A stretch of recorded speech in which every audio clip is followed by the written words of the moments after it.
ನಿಯಮಗಳು ಮಾಡಬೇಕಾದ್ರೆ ಅದು ಜನಪರವಾಗಿರಬೇಕು ಮತ್ತು ಅದರಿಂದ ರಾಜ್ಯದ ಜನರ ಹಿತ ಕಾಪಾಡಬೇಕು ಅಂತ ಇರಬೇಕು. ಈ ಬಿಲ್ನಲ್ಲಿ ರಾಜ್ಯದ ಜನರ ಹಿತನೂ ಇಲ್ಲ. ಬಿಲ್ಲಲ್ಲಿ ಮಾತಾಡ್ತೇನೆ. ಈ ಬಿಲ್ನಲ್ಲಿ ರಾಜ್ಯದ ಹಿತವನ್ನ ಕಾಪಾಡುವಂತ ಆಲೋಚನೆಯೂ ಇಲ್ಲ. ಯಾವುದೋ ಜನಸಾಮಾನ್ಯರಿಗೆ ಇದರಿಂದ ಭಾರಿ ಲಾಭ ಆಗುತ್ತೆ ಎನ್ನುವಂಥದ್ದು ಇಲ್ಲ. ಶಿವಣ್ಣ, ಇದರಿಂದ ಕೇವಲ ಕಾಂಗ್ರೆಸ್ ಪಾರ್ಟಿಗೆ ಮಾತ್ರ ಲಾಭ. ತನ್ನ ಪಾರ್ಟಿಯ ಲಾಭಕ್ಕೋಸ್ಕರ ಈ ಶಾಸನ ಸಭೆಯನ್ನ ದುರುಪಯೋಗ ಮಾಡುವಂತ ಪ್ರಯತ್ನವನ್ನ ಈ ಬಿಲ್ಲಿನ ಮುಖಾಂತರ ತರ್ತಾ ಇದ್ದಾರೆ ಅಂತೇಳಿ ನಾನು ಇದನ್ನ ಬಹಳ ದೊಡ್ಡ ಪ್ರಮಾಣದಲ್ಲಿ ವಿರೋಧಿಸ್ತಾ ಇದ್ದೇನೆ. ಮಾನ್ಯ ಅಧ್ಯಕ್ಷರೇ, ITBT ಸಚಿವರಿಂದ ಇದು ನಾವು ನಿರೀಕ್ಷೆ ಮಾಡಿರಲಿಲ್ಲ. ನೀವು ಬ್ರ್ಯಾಂಡ್ ಬೆಂಗಳೂರು ಅಂತೇಳಿ ನಿಮ್ಮ ಸರ್ಕಾರದ ಘೋಷಣೆ ಮಾಡ್ತಾ ಸ್ಥಳೀಯ ಸಂಸ್ಥೆಯ ಚುನಾವಣೆಗೆ ನಾವು EVM ಅನ್ನ ಬಿಟ್ಟು ಬ್ಯಾಲೆಟ್ ಪೇಪರ್ನ ತರ್ತೀವಿ ಅಂತ ಹೇಳ್ತಾ ಇರುವಂತದ್ದು ಒಂದು ಪ್ರಗತಿ ಕಾಣ್ತಾ ಇರುವಂತಹ ಪ್ರಗತಿಶೀಲ ರಾಜ್ಯದ ಲಕ್ಷಣ ಅಲ್ಲ ಇದು. ಮತ್ ನೀವು ಇದರಲ್ಲಿ ಸ್ಪಷ್ಟ ಮಾಡಬೇಕಾದ್ರೆ ಏನು ಅಂತ ಕೇಳಿದ್ರೆ, ನೀವು ಇದರಲ್ಲಿ ಏನ್ ಹೇಳಿದಿರಿ? ನಂಬರ್ 2 ನಲ್ಲಿ ಮತದಾರರನ್ನು ದಬ್ಬಾಳಿಕೆ, ಬೆದರಿಕೆ ಮತ್ತು ಅನಗತ್ಯ ಪ್ರಭಾವದಿಂದ ರಕ್ಷಿಸಿ ಆ ಮೂಲಕ ಪ್ರಜಾಪ್ರಭುತ್ವ ಪ್ರಕ್ರಿಯೆಯನ್ನ ಪಾವಿತ್ರಗೊಳಿಸಲು, ಸಂರಕ್ಷಿಸಲು ಅಂತ ಹೇಳ್ತಾ ಇದ್ದೀರಿ. ನೀವು EVM ನಲ್ಲಿ ಇದು ಯಾವುದು ಇರಲಿಲ್ವಾ? ಈ ಬ್ಯಾಲೆಟ್ ಪೇಪರ್ ತಂದ್ಬಿಟ್ರೆ ನಿಮಗೆ ಮತದಾರನ ದಬ್ಬಾಳಿಕೆ ಮಾಡಲಿಕ್ಕೆ, ಬೆದರಿಕೆ ಹಾಕ್ಲಿಕ್ಕೆ, ಅನಗತ್ಯ ಪ್ರಭಾವದಿಂದ ರಕ್ಷಣೆ ಕೊಡ್ಲಿಕ್ಕೆ ಸಾಧ್ಯ ಇದೆಯಾ? ಇಂದಿನ ಚುನಾವಣೆಗಳು, ಇನ್ನೊಂದು 20 ವರ್ಷದ ಹಿಂದಿನ ಚುನಾವಣೆಗಳು ಗ್ರಾಮೀಣ ಪ್ರದೇಶದಲ್ಲಿ ಹೇಗೆ ನಡೀತಿತ್ತು ಅಂತ ಗೊತ್ತಿದೆ. ಮತದಾರರ ಬೂತ್ ಕೇಂದ್ರಗಳಿಗೆ ಹೋಗಕ್ಕಾಗ್ತಿರ್ಲಿಲ್ಲ, ಆ ಮತದಾನ ಕೇಂದ್ರಕ್ಕೆ ಹೋಗ್ಲಿಕ್ಕೆ ಆಗ್ತಿರ್ಲಿಲ್ಲ. ಅಲ್ಲಿರುವಂತ ಯಾರೋ ಪ್ರಭಾವಿ ವ್ಯಕ್ತಿ ಇಡೀ ಮತದಾನ ಮಾಡ್ತಾ ಇದ್ದಂತ ಉದಾಹರಣೆಗಳು ಎಷ್ಟೋ ಗ್ರಾಮಗಳಲ್ಲಿ ಅವತ್ತು ನಡೀತಾ ಇತ್ತು. ಅದನ್ನ ದೂರ ಮಾಡಬೇಕು ಅನ್ನುವ ಕಾರಣಕ್ಕೋಸ್ಕರನೇ EVM ತಂದಿದ್ದು. ಈಗ ಮತ್ತೆ ನೀವು ಇದನ್ನ ಬ್ಯಾಲೆಟ್ ತರ್ತೀರಿ ಅಂತಂದ್ರೆ ಇದರಲ್ಲಿ ಏನೋ ಒಂದು ದೊಡ್ಡ ಹುನ್ನಾರ ಅಡಗಿದೆ ಬಿಟ್ರೆ ಬೇರೆ ಏನೂ ಇಲ್ಲ.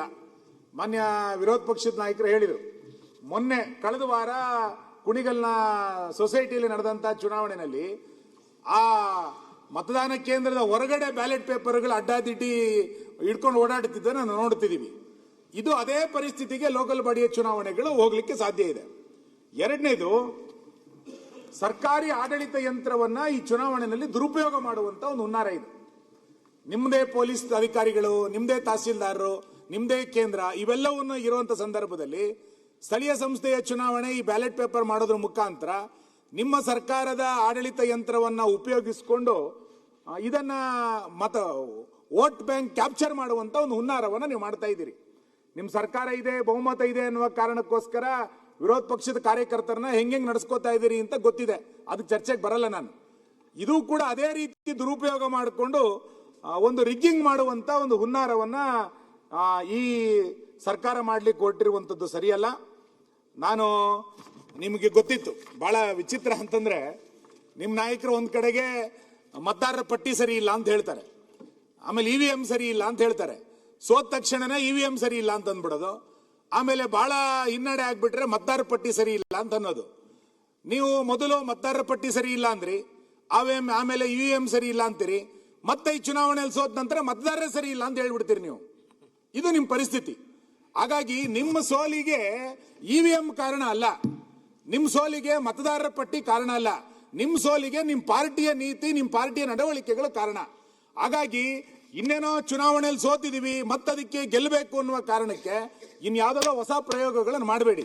ನಾನು ಮಾನ್ಯ ಸಚಿವರಿಗೆ ಕೇಳ್ತೇನೆ, ನೀವು ಮತದಾರನ ದಬ್ಬಾಳಿಕೆಯಿಂದ, ಬೆದರಿಕೆಯಿಂದ, ಅನಗತ್ಯ ಪ್ರಭಾವದಿಂದ ಹೊರಗೆ ತರ್ತೀರಿ ಅಂದ್ರೆ ಹೆಂಗ್ ತರ್ತೀರಿ? ಇದ್ರಲ್ಲಿ ಹೇಳಿ ನೋಡೋಣ.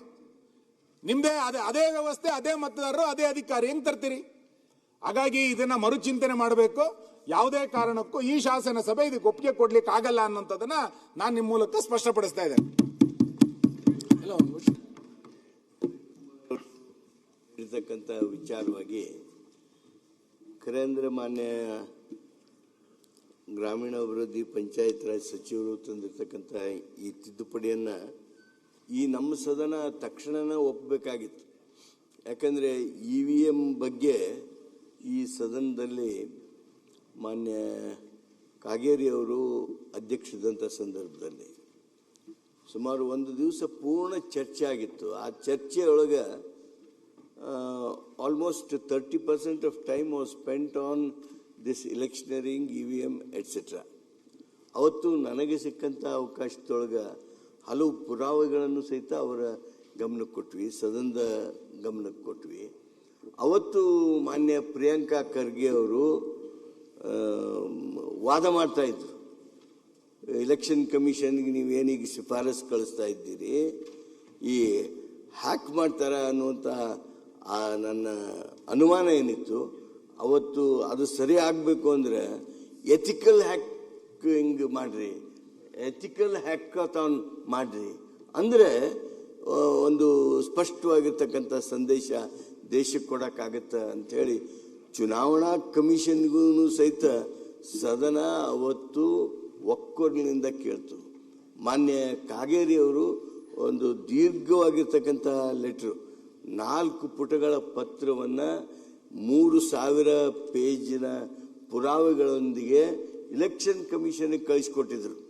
ಉದ್ದೇಶ ಏನಿತ್ತು ಅಂದರೆ EVM ವಿಶ್ವಾಸಾರ್ಹತೆಯನ್ನು ಕಳೆದುಕೊಂಡಿದೆ.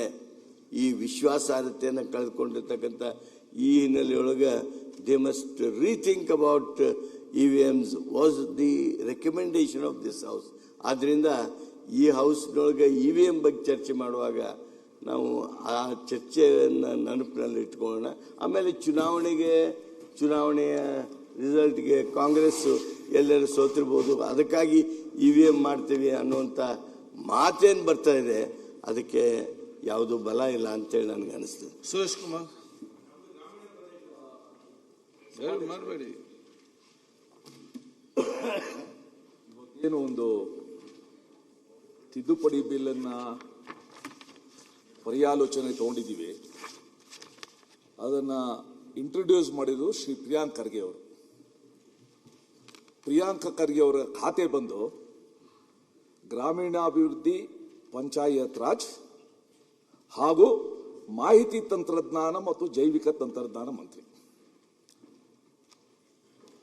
ಐ ಥಿಂಕ್ ಗ್ರಾಮೀಣಾಭಿವೃದ್ಧಿ ಇಲಾಖೆ ಸಚಿವರು ಮಾಹಿತಿ ತಂತ್ರಜ್ಞಾನ ಸಚಿವರ ವಿರುದ್ಧ ಇದ್ದಾರೆ. ಇಂಥ ಒಂದು ಕಾಂಟ್ರಾಸ್ಟ್ ನಾನು ಎಲ್ಲೂ ಕೂಡ ನೋಡಲಿಲ್ಲ. ಎರಡನೇದು,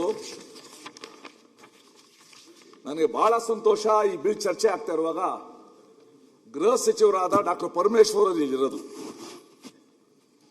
ಅವ್ರದ್ದೊಂದು ವಿಡಿಯೋ ನೋಡಿದ್ದೀನಿ ನಾನು. ಆ ವಿಡಿಯೋ ತುಂಬಾ ವೈರಲ್ ಆಗಿದೆ. ಭಾಷಣ ಮಾಡ್ತಾರೆ ಡಾಕ್ಟರ್ ಪರಮೇಶ್ವರ್ ಅವರು. I don't think he will deny it. ಗೊತ್ತೇನ್ರಪ್ಪ, ನಮ್ಮ ಕಾಲದಲ್ಲಿ ಹೇಗೆ ಓಟ್ ಹಾಕಿಸ್ಕೊಳ್ತಾ ಇದ್ವು ಅಂತ, ಗುದ್ದುತ್ತಾ ಇದ್ವು, ಬ್ಯಾಲೆಟ್ ಪೇಪರ್ ಗುದ್ದುತ್ತಾ ಇದ್ವು. ಅವನು ಎಲ್ಲಪ್ಪ, ಅವನು ದೇವರಾಜು, ಅವನು ಎಕ್ಸ್ಪರ್ಟ್ ಇದರಲ್ಲಿ. ಗುದ್ದಿ ಗುದ್ದಿ ಗುದ್ದಿ ಗೆದ್ವು ಅಂತ ಈ ರಾಜ್ಯ